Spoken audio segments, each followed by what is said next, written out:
Good morning, good afternoon, good evening. My name is Karen. I'm a recovered compulsive eater from Syracuse, New York, and my credits don't transfer. Our hosts today are Nancy J. from Illinois, Kathy M. from Georgia, Eileen W. She's being shy, and Sue L. from Pennsylvania.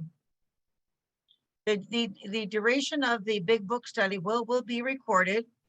If anybody has a question after the Q&A will not be recorded. You can message me or one of the co-hosts. We ask you make sure that you keep your microphone on mute at all times during today's study. And please turn off your video if you're exercising or eating, if you need to step away from your computer screen for any reason. And Sue will put the previous week's recording, if we have them, the 7th edition in the chat function. Okay, Harlan, you're up. We're starting with the employers. It is August 28th, is it? 2021, right? Yes, it is. Thank you very much, Karen. Thank you for all you do, and so wonderful. And thank you to everybody who makes this possible. You may be looking at me, but you are watching the work of many, many people who have made this possible. We were just talking before the recording started about all the work and all the ingenuity of the people that knew how to put this together. This started at the coffee plantation here in Scottsdale, Arizona, as a live kind of thing. And we used to get, I don't know, sometimes as many as 20, sometimes as few as 3 or 4, depending upon the week, depending upon whatever. And now we're running about 140, 150 people a week on here on Zoom, and we're reaching a lot more people in a lot more places. I'm eternally grateful to all of you who have gone before me to make this possible. We are going to be discussing the chapter to employers. And obviously we're not going to finish it today. We're just beginning the chapter, but let's take a look at some things about the chapter that are probably of interest to some, but maybe not to others. We're going to look at them anyway. Bear with me. In the chapter Working with Others, chapter 7, we are introduced to step 12. And step 12 is a 3-part step. There's 3 parts to step 12. The first part is having had a spiritual awakening as the result of these steps. So the first part of the 12th step tells you what it is you need to have accomplished so that you can go out and sponsor. And that is, you must have had a spiritual awakening as the result of the steps. And the second part of step 12 is we try to carry this message. It's not about my message. It's not about anyone's message. It's the message of the book. It's the message of the program. And the basic text of our program is in the book called Alcoholics Anonymous. And then the third part is what we're going to be really looking at today. It says simply, and to practice these principles. What are the principles? The principles are the steps. Practice these principles in all of our affairs. And in chapter 8, which is the first chapter after Working with Others, we first visit to wives. And whether you have a wife or you don't have a wife, or you have a husband or you don't have a husband, we're looking at the person or people closest to you. And when you are a human being, not just an addict, not just an alcoholic, compulsive overeater, gambler, sex addict, love addict, whatever it is you may be addicted to, or whether you're a normal person when it comes to your relationship with things like that, you are going to bounce off these people in a way where you are going to hurt them and they are going to hurt you. That is the nature, unfortunately, of intimacy. Into me, I see. And the closer we are to some people, the more difficult it may be to maintain a level of comfort most of the time. Because they know all our buttons, they know how to push them, and we know their buttons and we know how to push them. The second chapter after chapter 7 is chapter 9, which is the chapter entitled The Family Afterwards. So that the people that are in the not in that spousal or that closest person, but in that immediate small circle around you. And you're going to be bouncing off of them too. I remember very distinctly when my daughter was very young. My daughter came into the world. I was in recovery. And then shortly after she was born, I went into relapse. And I stayed in relapse until she was 4 years old. And I gained back an enormous amount of weight. And I remember this being very, very traumatic in my life, very traumatic. We lived in Eugene, Oregon at the time that Hannah was born. Hannah is my daughter. And Hannah was a beautiful child. She looked just like my dad. She never met him. He was dead. He died in 1978, and she was born in 1994. So there was a gap between his death and her birth. She has his sense of humor. She has a lot of his mannerisms. She speaks English, which was hard for him. And she doesn't smoke Chesterfield king size one after the other. But other than that, she was a little him. She was a little Max Grabowski, very, very much the same as he was. And she was a child that was just very smart, very precocious. She was just a wonderful, wonderful kid. But I was in relapse. And in Eugene, Oregon, for those who do not know, it rains about 250 to 275 days a year.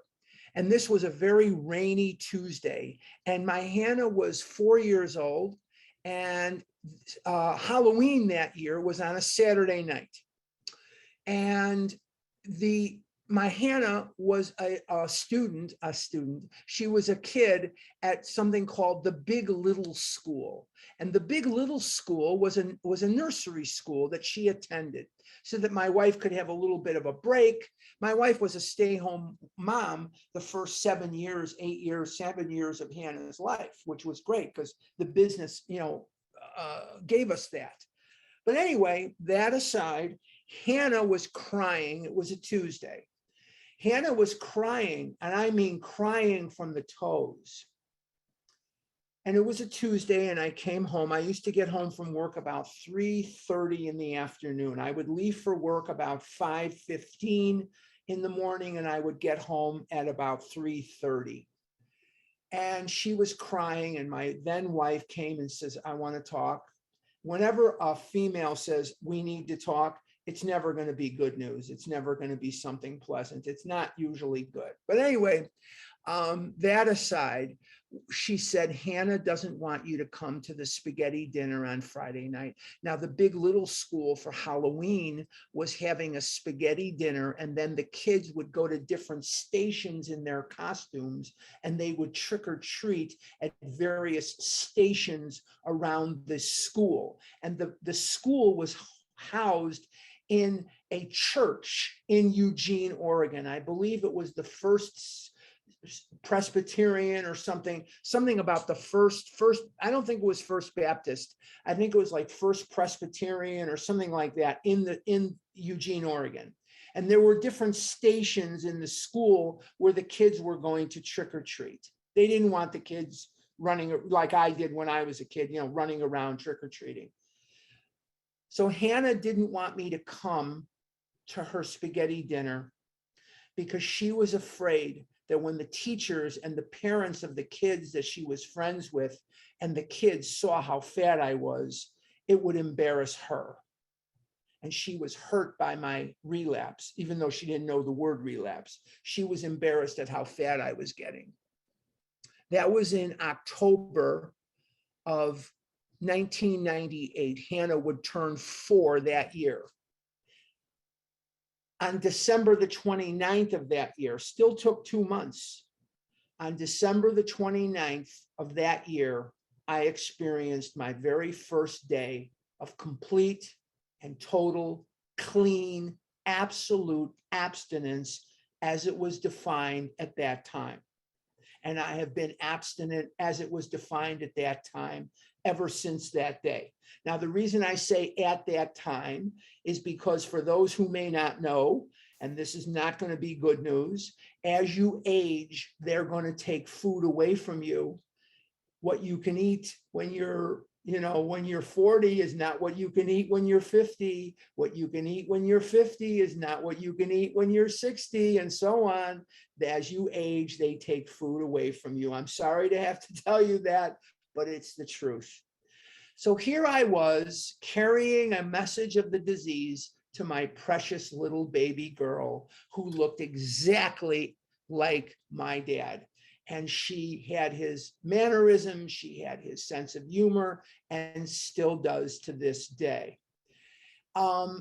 She was so affected by me carrying a message that when I was in very beautiful recovery, not long after this move to Scottsdale, Arizona occurred, and she was now at this time 7 years old, not 4 years old, not almost 4, but she was 7 years old. She was watching with me in the family room a television program on ABC. And it was a TV show about a guy and his brother, and they won the lottery. And they had been burglars. They had burgled people's homes. They had done a lot of lousy things. And now they had a list that they carried in their pocket of the people that they robbed, and they were going around making good. So she looked at the premiere episode. This is without a word from me. This is after much exposure to Joe and Charlie and much exposure to everything that I would listen to in the car and in the house and all my phone conversations. She said, those guys are just doing their 8th and 9th step, right, Dad? And I said, yes, Mama, that's what they're doing. They're doing their 8th and 9th step. That's correct. Without a word from me. Well, today we're going to examine the outside world, the employer.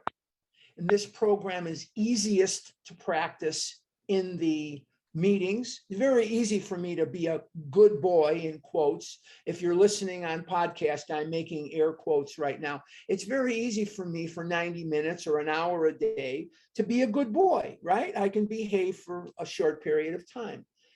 So the workplace is the easier place to work the program. The harder place, the easiest is in the meetings, excuse me. Then it's a little easier in the workplace because you have a certain deportment that you must follow. And then the hardest place of all to work this is in the home, the hardest. But let's take a look at 2 employers, and we're going to start on page 136. And before I say anything more about this chapter, I want to make it known for those historians who are out there, this is the only chapter in the big book other than the stories. This is the only chapter in the first 164 pages other than the doctor's opinion. Okay, so between the doctor's opinion and page 164, that's page 1 through 164, this is the only chapter not scribed by Bill Wilson. And who scribed this chapter was Hank Parkhurst. And Hank was a very pivotal man in the history of us having the book. He was a big power driver. He made Bill Wilson seem like a piker. He was a power driver, and he believed that we needed this book. And at one point, a publisher offered Bill Wilson, after perusing 2 chapters of the book, they perused Bill's story and they perused more about alcoholism. They said, can you write a whole book like this? And Bill said, yes. And he did, but they said, we'll give you $1,500 advance, which at that time seemed like $100 million advance to Bill Wilson. Bill didn't have a pot or a window to throw it out of. So 1,500 was like, oh my God, yes, who do I have to kill? And Hank Parkhurst convinced him, Bill, if these guys are willing to give you a $1,500 advance, there must be something here. We've got to keep this for ourselves, for the program, and not sell it to an outside enterprise. And it turned out to be godsend, because now AA has its own book, and there's no publisher that can change it, alter it, add to it, subtract from it. The Alcoholics Anonymous is the final arbiter of what's in the book. And it would take a two-thirds majority to change even one punctuation between the doctor's opinion and page 164. And I don't believe they would ever touch Bob's story, Bill Dotson, Fitzmayo, Jimmy Burwell, Dave B. I don't believe that they will ever touch those stories ever, because it would be sacrilegious to bother those Marty Mann. And I hope, this is just my personal hope. I'm not saying it's going to happen. I'm hoping it's going to happen, that at some point Clancy Imislin's story will be included in some edition of the book. If he didn't write it, then I'm hoping that someone will, because he is worthy of having his story included in this most special book. And that is my hope, that at some point his story, or Chuck C, will be in there. Chuck didn't write his story ever, but it would be interesting. But anyway, that's just my personal opinion. And I think that it would be great if Clancy's story were to be included at some point in this book. He died 1 year ago. Okay, let's take a look. And what we're going to attempt to do today is look at this chapter in a way that maybe makes more sense, that's more meaningful to you as a person, rather than just looking at it as the relationship between this nameless large company and its many, many employers. So let's take a look at it from a standpoint of a different viewpoint, but let's take a look at what it says, and then let's try to apply it. Among many employers, I'm on page 136, to employers, chapter 10. Among many employers nowadays, we think of one member who has spent much of his life in the world of big business. Some of us work for big business, some of us don't. Some of us, I work for myself. He has hired and fired hundreds of men. He knows the alcoholic as the employer sees him. His present views ought to prove exceptionally useful to businessmen everywhere, but let him tell you. I was at one time assistant manager of a corporation department employing 6,600 men. Now, the company that he worked for was Standard Oil. And he worked for Standard Oil. He had a company of his own called Honor Dealers that Bill Wilson worked for, and also Jimmy Burwell worked for. And they were selling automobile polish. They were selling automobile polish. And how did he get to New Jersey, where he met Bill? He got to New Jersey because Standard Oil transferred him to Standard Oil of New Jersey. Okay, 6,600 men. One day, my secretary came in saying that Mr. B insisted on speaking with me. I told her to say that I was not interested. I had warned him several times that he had but one more chance. Not long afterward, he had called me from Hartford, that's in Connecticut, on 2 successive days, so drunk he could hardly speak. I told him he was through finally and forever.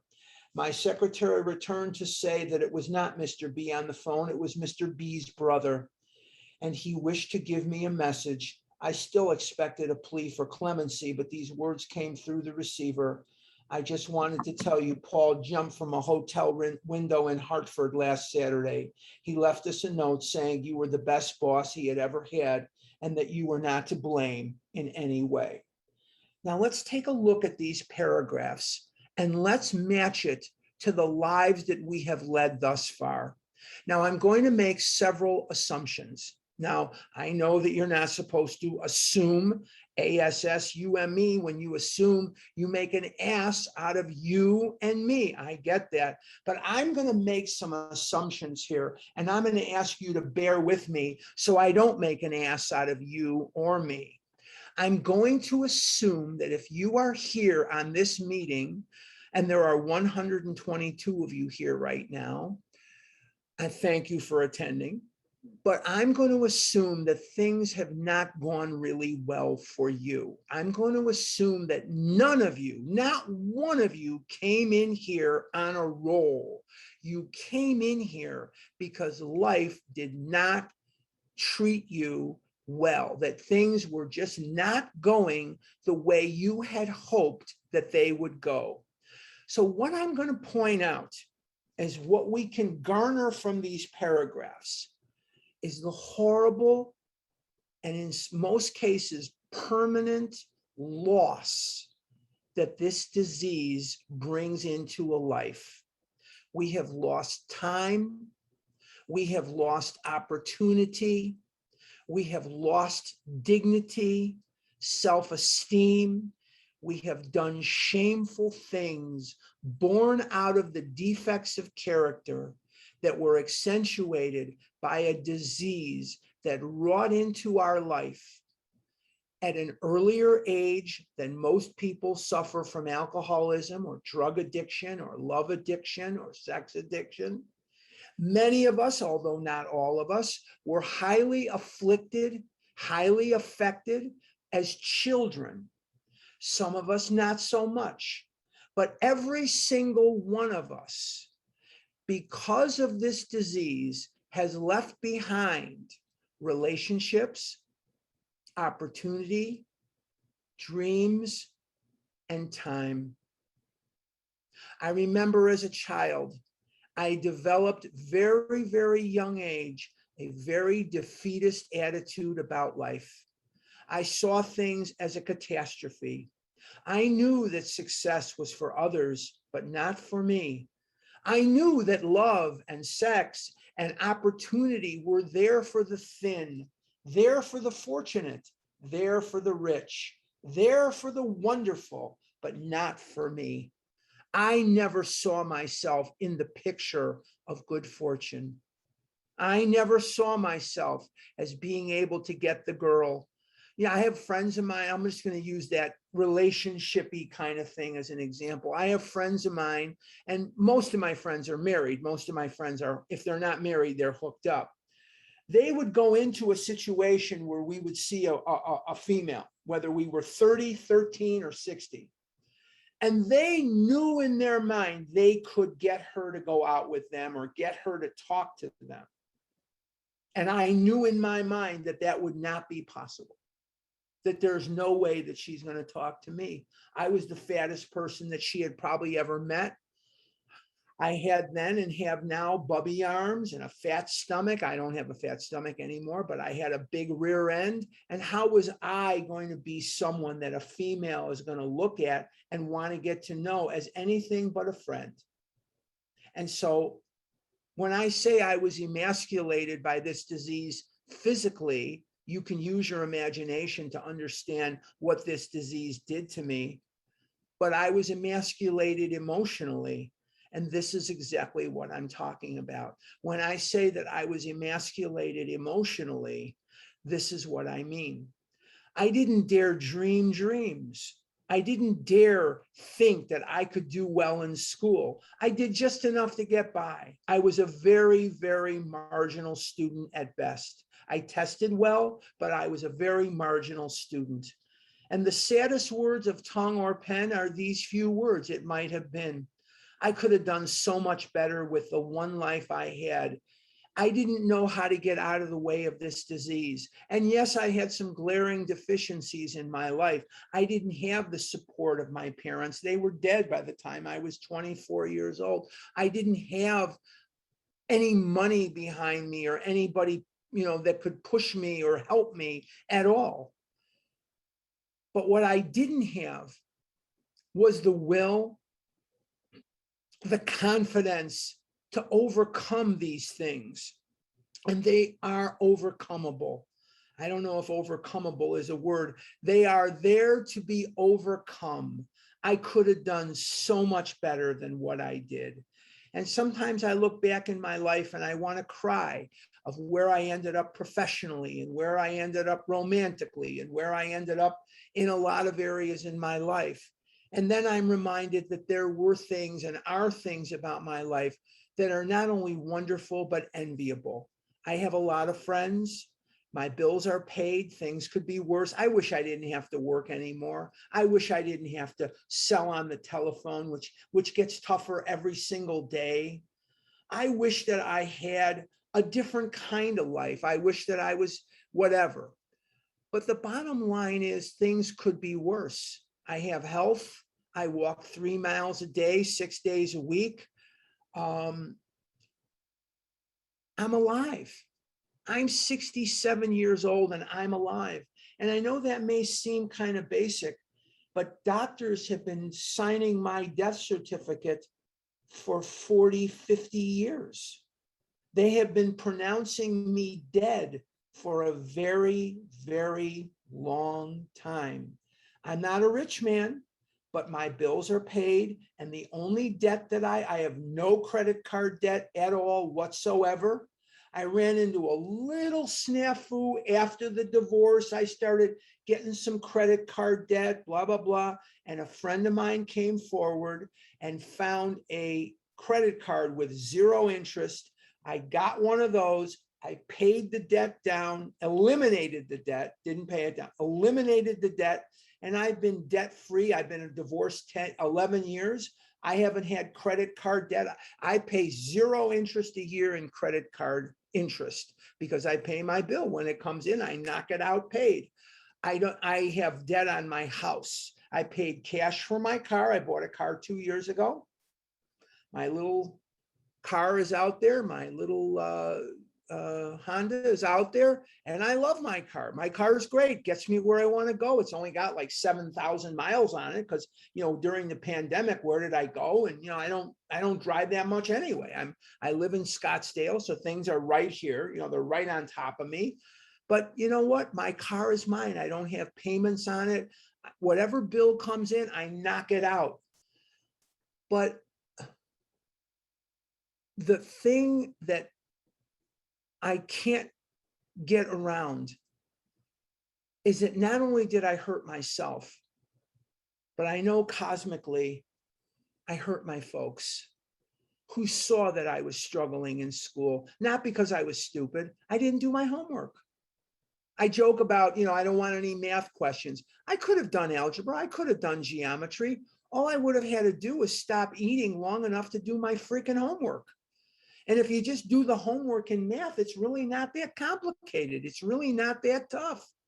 It's really not that hard. But I didn't do it. I was eating and watching television and doing all kinds of crazy things in the house. And then I would go to bed much too late and I'd be a zombie the next day at school. And it's just, you know, I didn't do life right. And all of us have left behind time and opportunity, and we've hurt people and we've hurt ourselves. We've eroded our lives through shame and guilt and remorse. And where did the behaviors come from in many cases that made us shameful, that made us regret, that hurt other people? They came from fear and its illegitimate son, anger. And we lashed out at those around us. And we lashed out because we were physically uncomfortable. We were emotionally uncomfortable. We couldn't believe that there we were eating that yet again. We couldn't believe that in spite of all the willpower we could muster, we still didn't look like the other kids, and we still couldn't wear the pants, and we couldn't wear the sport coat, and we couldn't fit into the shirts that our friends wore so easily, or the dresses or the skirts or whatever girls wear, women wear. So we became angry. We were never comfortable in our skin. We were never comfortable in life. Many of us have a lot of social anxiety. Many of us are isolators because we remember well the people who abused us, either for being too fat or too skinny, or they had comments about what we were eating or what we were not eating. And so we withdrew. And the years went by, and the shame and the guilt and the fear and the hatred and the self-loathing became worse and worse and worse. You see, I've said this many times. If all the food did was make me fat, it wouldn't have been as terrible as it turned out to be. The food degraded me in my own eyes. The food pulled God into the muck in my own eyes because I blamed God. I couldn't blame my mother anymore after she died. I blamed her for everything. And when she was dead, I still blamed her for a while, but then I would blame God. And I would shake my fist at God and say, F you, God. If you're really there, why am I in this kind of situation? Alone and desperate. Why am I in this situation? Why me? And God said, why not you? I've got a job for you. Work these steps. I'll take care of the rest. But it took a long time before I would acquiesce to that request from God Almighty. A long time, longer than I care to admit. And it has been a difficult road, but oh, so rewarding. So when we look at the beginning of this chapter to employers, we are first introduced to the devastating loss of time, loss of opportunity, loss of everything that we held precious, and the relationships, both with God and those around us, that might have been, could have been, should have been, that were lost in the defects of character. And in many cases, those people are gone. We're of an age now where they've been gone for a while. And now we have an opportunity to repair the damage. And for people like me, I never wanted to hear that because I knew work was going to be involved. I wanted to just die because death was so much easier than working hard, I thought. And now I find every single day that no matter what the situation is, working hard is better than dying. Working hard gives me results that I never could have dreamed possible. Yes, I still did those things that I'm ashamed of. Yes, I said ugly things. Yes, I lied when the truth would have been better. Yes, I wrote bad checks and didn't pay my bills. And I treated people very, very badly. I lied right to their face and manipulated and did whatever I could do to get my hands on the damn food. And food became much more important than people. Milk Duds and Bunch of Crunch and Almond Joy and Doritos and ice cream were my lovers, my best friends, my parents, my children, my everything. And I didn't know how to transitionalize between how I was living and the recovery that was promised to me. There is much more to this disease than putting down the food. There is a transition that the steps will bring me through if I keep working them and keep diligently doing the work in front of me. And I will give you this assurance that if that's happened for me, it can happen for you. Let's see what Hank Parkhurst writes now. Another time, as I opened a letter which lay on my desk, a newspaper clipping fell out. It was the obituary of one of the best salesmen I had ever had. After 2 weeks of drinking, he had placed his toe on the trigger of a loaded shotgun. The barrel was in his mouth. I had discharged him for drinking 6 weeks before. Still another experience. A woman's voice came faintly over long distance from Virginia. She wanted to know if her husband's company insurance was still in force. 4 days before, he had hanged himself in his woodshed. I had been obliged to discharge him for drinking, though he was brilliant, alert, and one of the best organizers I had ever known. Now, we take a look at some of the things that these 2 paragraphs are telling us. And that is, not only do we hurt ourselves, but we hurt those closest to us. And the point that Hank Parkhurst is making here is also about loss. And so what I would get defeated by as a much younger person is I would say, what's the use? I missed out. That ship has sailed. I might as well just eat myself to death. Here is what I will tell you based on my experience. Don't be Harlan Grabowski. Be who God wants you to be.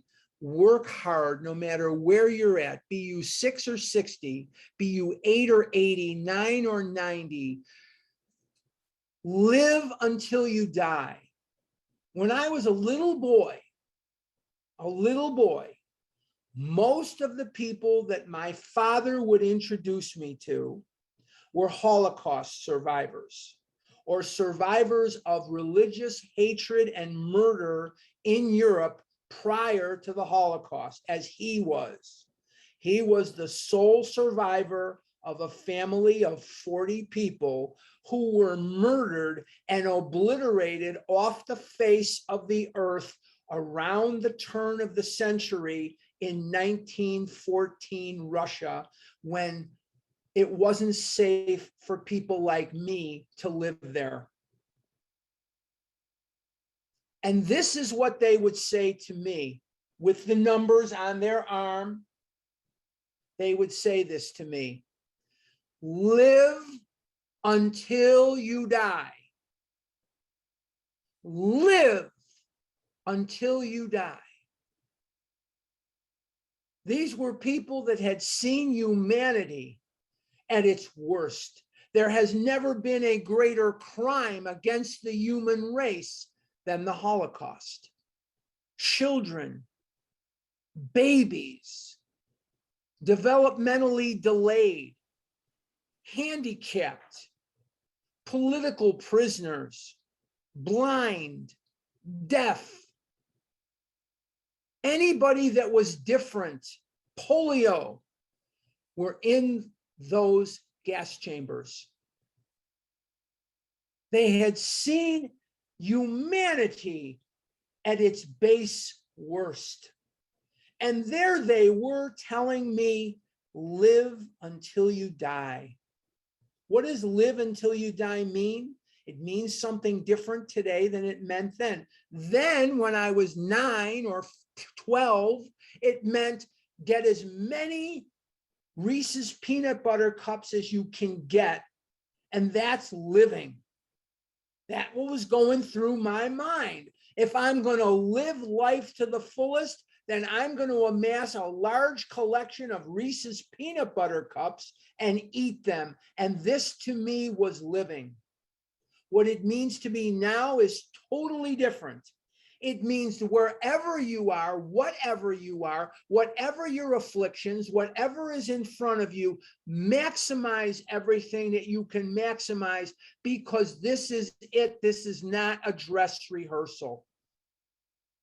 And when we go out from the disease, when we die from this disease, if we die from this disease, we are going to hurt those who loved us. You may be saying there is nobody who loves me. That's not true.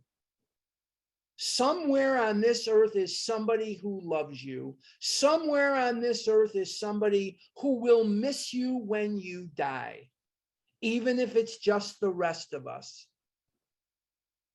When some of you don't come to the meetings, especially the ones I go to, in fact, I don't go to the meeting, I can't miss you, but if you don't go to the meetings at the North Scottsdale Fellowship Club on Zoom, I miss you. I noticed that you're not there. I noticed that you're not there. If you didn't go to Baylor, which those people have they've gone crazy, they've gone out of their minds since winning the national championship in basketball last year, but I miss you when you're not there. So we want to live until we die. And you may be wondering, what do I have to do? All that's required of you is to follow the simple kit of tools laid at your feet. in this book called Alcoholics Anonymous. Let's see where Hank wants to go now.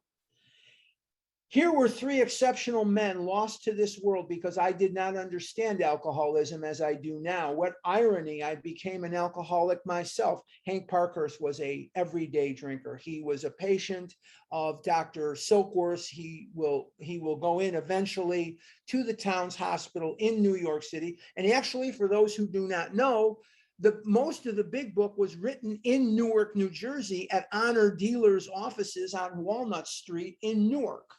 So most of this book was written in New Jersey because that's where Hank's office was, 17-1. There's a plaque on the wall that commemorates the fact. Now it's not Honor Dealers anymore. Obviously, they're all dead. But most of the book, not all of it, not chapter 5 and not the doctor's opinion, but most of the rest of the book was written in Newark, New Jersey, at a place called Honor Dealers, which is a business that Hank had, and Jimmy Burwell worked there, and Bill Wilson worked there, and Hank worked there. They were set to put DuPont out of business, and they were selling automobile polish, which obviously didn't really work too well. Okay, I became an alcoholic myself, but for the intervention of an understanding person, Bill Wilson, I might have followed in their footsteps. My downfall cost the business community unknown thousands of dollars, for it takes real money to train a man for an executive position. This kind of waste goes on unabated. We think the business fabric is shot through with a situation which might be helped by better understanding all around. And think about what we do to ourselves, and think about what we do to the people that we love. And think about what we do to the people who love us. And sometimes I just have to scream into a pillow. Sometimes I just have to cry. I know that that's not very manly, and I know that that's not the most masculine thing you're going to hear me say today. But sometimes when I'm watching some of you circling the drain, and I see how beautiful you are inside and out, but you're just not recovering. Sometimes, not always, or myself, I just have to cry, because I know that life is so fragile and time is so precious, and that there isn't a lot of it to waste. I've wasted enough time. It's time to live until you die. And when you live until you die, as my Holocaust survivor friends of my dad would tell me, you're doing everything you can do. On page 84 of the big book, it says, we have entered the world of the spirit. In step 5 of this book, one of the promises of step 5 is that we can look the world in the eye. One of the promises of step 9 in this book is the freedom. I call 9 and 5 the emancipation steps. 9 and 5 are emancipators. What is an emancipator? An emancipator is one who sets you free. And this disease is a form of slavery. It's a form of bondage. It's a form of prison. And the great emancipators are 5 and 9. 5 puts me in touch with the fact that I'm just another human being, that these thoughts, these ideas that I've had in my head about the guilt and the shame and the remorse that I've had, and the crushes on girls that went unrequited, and the opportunities that I never got to be the person that I wanted to most be, they are repairable. And these ideas were not secret unto me, that people who I never would have believed in a million years had those same thoughts, even though I would have never believed it in a zillion million years, because they were female, or because they were what I thought was good looking, or they were men who were thin, or they were wealthy. I couldn't believe that they would say, as I would tell them in my 4th step what was going on, they would say, me too. And in step 9, I round off the process of being able to walk the streets a free man. Because when I make restitution, I don't like amends so much. Amends is AA language and restitution is Oxford Group language. What is restitution? It's the root word of restitution is restit, which means to restore. It's the same root word as the word restore. And in the Oxford Group, they didn't use amends, they used restitution. But I'll go with AA language here for just a minute. Amends. When we change the Constitution of the state of Illinois, or we change the Constitution of the country, we're not going to apologize to the Constitution of Illinois or the country. We're going to change it. So amend means to alter, to repair, to alter, to repair. And this is what it means. When we're doing those restitutions, we are altering the course of our life and we are repairing to the best of our ability the damage done in the past. So we look at these paragraphs so far that we've covered in this chapter, and we're talking about loss. And when we work the steps, God, in his infinite wisdom, begins to repair those areas of our life that may have nothing to do with your food plan, that may have nothing to do with that kind of thing. So when the disease afflicts a person, be they 3 or 30, 9 or 90, the disease doesn't just afflict your waistline, your weight. It doesn't just afflict that. It starts to putrefy. It starts to infect. And it starts to destroy areas of your life that have nothing to do with what it says on the scale. And when the recovery comes into my life, when the recovery is alive in my life, the recovery becomes as progressive as the disease is, and it starts to heal me in areas I did not even know were destroyed. My relationship with God is a good one. My relationship with other people is a good one. My relationship with myself is a good one. I trust me. I trust me. I like me, not in an egotistical, insane kind of way, but I like the person that I am today. Why? Because I can depend on me for the only time in my life.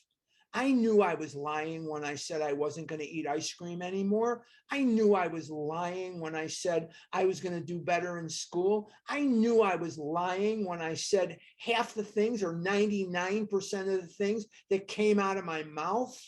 And I'd lie with the best of them. I'd lie when the truth would serve me better. But now I love the fact that I can trust myself, that I can say yes when I mean yes and no when I mean no. And I can tell you the truth. I don't have to be a Democrat because you're a Democrat. I don't have to be a Republican because you're a Republican. I can be who I am and what I am, and that's okay. And if it's not okay, then I don't know what to tell you. I'm going to be who I am. I'm a cub-loving, duck-loving person. I'm born and raised in the greatest city you could be born and raised in. The crown jewel of the Midwest flows through my veins, whether I live in Scottsdale, Arizona, or Scottsdale, Antarctica. I am born and raised in Chicago, Illinois. That's who I am. And that's what I am. And I'm probably not going to change anytime soon. So, and that's okay. I don't have to beat you with that. So let's continue and let's see where we're at. We're on page 137. Nearly every modern employer feels a moral responsibility for the well-being of his help, and he tries to meet these responsibilities. That he has not always done so for the alcoholic is easily understood. To him, the alcoholic has often seemed a fool of the first magnitude because of the employee's special ability or his own strong personal attachment to him. The employer has sometimes kept such a man at work long beyond a reasonable period. Some employers have tried every known remedy. In only a few instances has there been a lack of patience and tolerance. And we who have imposed on the best of employers can scarcely blame them if they have been short with us. The relationship between a company and its employees today is very, very different. We hear the word tenure. Where does that word come from? Tenure. It comes from ancient Greece. In ancient Greece, when a man worked for you for 10 years, that's where the word tenure comes from, you are responsible for him and his family.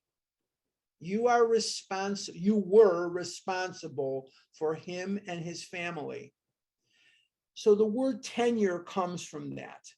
People didn't live very long. So if a person worked for you for 10 years, that was a pretty long time. If a person was 40, they were considered very old. Most people didn't live to be 40, 50 years old. Most people were dead by the time they were 35, 40 years old, they were gone. People started families as teenagers. Sometimes you see that today too, but what I'm driving at. It was a different time. It was a much different world. And so the responsibility is very, very different today. The gold watch ceremony of, years and years ago ended probably in the 50s and the 60s. You don't see people working at the same company, the same thing as often anymore. You just don't see that anymore. I read something not long ago that people today that are under 30 years of age will change careers, not jobs, not companies. They will change careers 4 times in their life. That is mind-blowing to me. That is absolutely mind-blowing to me. When I was a kid, if you were a teacher, you were a teacher. If you fixed televisions, you fixed televisions. If you, whatever it is, you were the butcher, the baker, the candlestick maker. That was what you did. You didn't change. You didn't alter that. But today, everything is really, really different. So the responsibility is a little different, but the thought is very much the same. In other words, we have a business and we have salespeople, or we have whatever we have. And the idea of business is to make money. And when people are unusually talented, we cut them a lot more slack than we would cut them if they weren't helpful to our bottom line. And isn't it funny that the alcoholic, the compulsive overeater are usually very, very productive, very unbelievable employees in a lot of ways. And then in some ways, not so much because of the disease. Let's see what we have here. We're at the top of 138, boys and girls. Here, for instance, is a typical example. An officer of one of the largest banking institutions in America knows I no longer drink.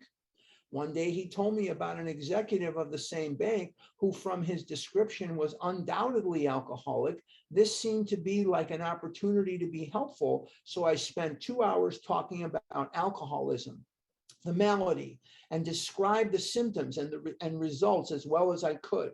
His comment was very interesting, but I'm sure this man is done drinking. He has just returned from a 3-month leave of absence, has taken a cure, looks fine, and to clinch the matter, the board of directors told him this was his last chance. Now, this paragraph is talking about the massive misunderstanding that so many people have of what this disease is. Now, here is what I'm going to say. I get this call 50 times a year.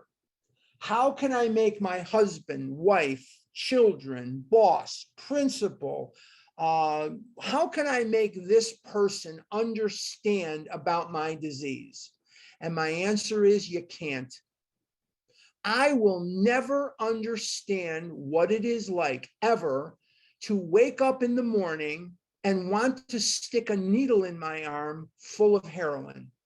I am not a drug addict. I do not do intravenous drugs. If I have to take a shot, I demand a sucker and a coloring book and a balloon. No, if I have to take a shot, then I'll roll up my sleeve and I'll take it, but I don't like it. It's nothing I look forward to. It's nothing I want to do. I do not understand what it's like to want to drink liquor. I don't get it. I've never had this thought in my head in my entire life. Never, ever one time have I ever thought, man, I want to drink whiskey or I want to drink beer. That thought just never crossed my mind. If I've had 20 drinks of alcohol lifetime, that's a lot of drinking. And the only time I drank is when my friends kind of chided me into it. And I'll tell you the truth, I probably never finished one drink I ever started in my entire life. I always found a plant, or I found a toilet, or I found some way to ditch the rest of that liquor, because I'd much rather go to McDonald's and get a milkshake any day of the year over consuming liquor. P-U-P-U-P-U. Now, this call that I get, how can I make these other people understand? I answer them, you can't. You can't. The only person on the face of this earth that has to understand that I am a compulsive overeater is me. You don't have to understand it. Now, I have some very, very good friends that are in this program. And I will tell you about one friend in particular. She lives in California. And I have another one that lives in Colorado, same deal. But I'll just talk about the one that lives in California for now. She is an anorexic, bulimic, and restrictor and compulsive overeater. So she identifies as a compulsive overeater because it says it all. She gets a high out of restricting the amount of food that she eats. I don't understand that at all. She is anorexic. In other words, she will go periods of time where she will get a high from not eating food, or she will eat food and she will purge through regurgitation. She will purge out that food. I don't understand that at all. Or she will eat and gain weight in massive amounts. She is a gutter, back alley, garbage can, dumpster diving, compulsive overeater. Yet to look at her, she doesn't have bubby arms. She doesn't have fat and stretch marks like I do. She doesn't have all that stuff like I do. She and I have the same disease. She is as sick as me, but to look at her, you'd never know it. I don't understand what it's like to be a bulimic. I have a friend in Colorado. She's an exercise bulimic. And my friend in California is a regurgitation bulimic. There's also laxative bulimics too. I don't get it. I don't have to get it. It doesn't matter whether I get it or not. It does not matter. It doesn't matter. The only ones that have to get that you have a disease are you. And in our zeal to make others understand, we get frustrated. Don't let it get you. Do you understand what it's like to be a camel? Do you understand what it's like to be a German Shepherd? No, you don't. And you never will. I cannot for the life of me understand why my German Shepherds would go in the pool at 3 o'clock in the morning and start swimming around at 2 o'clock in the morning when it was really hot in Arizona. Why don't you go in the daytime? Why do you have to make such a disturbance at 2 o'clock in the frickin' morning when they're jumping in the water? I couldn't understand why, but yet 2 o'clock in the morning, you'd hear these 2 splashes, and then they would drink the water out of the pool, which oh God. But anyway, that aside, because I don't want to make you sick, that aside, why is 2 o'clock in the morning the prime swimming time? Could not understand that for the life of me. And that was what time they wanted to go swimming, was 2 o'clock in the freaking morning. So I never understood it. I never will understand it. And that's okay. The only one that has to know is you. Stop trying to make people understand. It's not going to happen, number one. Number two, let's say that it did happen. What do you got now? You got nothing. So I have to understand that I have a disease, and I have to understand that I have to work the steps. Now, it's about a half hour later than I thought it was, because I just looked up there and it's 11:01. I can't even fathom how fast this went. But we're going to stop, and I'm going to turn this back over to Karen K. Karen is in New York. And I'm going to turn this, what is the date next Saturday, Mayor? Hold on, September 3rd. The date next Saturday is 9/3. Okay. So I'm going to write down. Now, before we go to Q&A, I hope today was helpful. This is a little harder chapter to present. The hardest thing for me to work on is step 2, because it just gets so many people a little mashuggy. But this is hard stuff to present also. So it's a little tougher. It's a little tougher. So before we turn it back over to Karen, if you asked a question last week or the week before, stay back a little bit here, stay back, let the others come to the front. And when they're done, you can come up and ask your question. No math questions, for the love of God, no math questions, and no food questions, please. I'm not qualified to answer your food questions, so don't ask them, please. Karen, I don't know where you are, but I know you're out there Here I somewhere. am. Oh, there Here you I are. am. Thank you, Okay. Harlan, for another stellar job. I'd like to also to thank Nancy J for being our host, Kathy M co-host, Eileen W from New Jersey co-host, and Sue L will be taking over the Q&A. And thank you very much.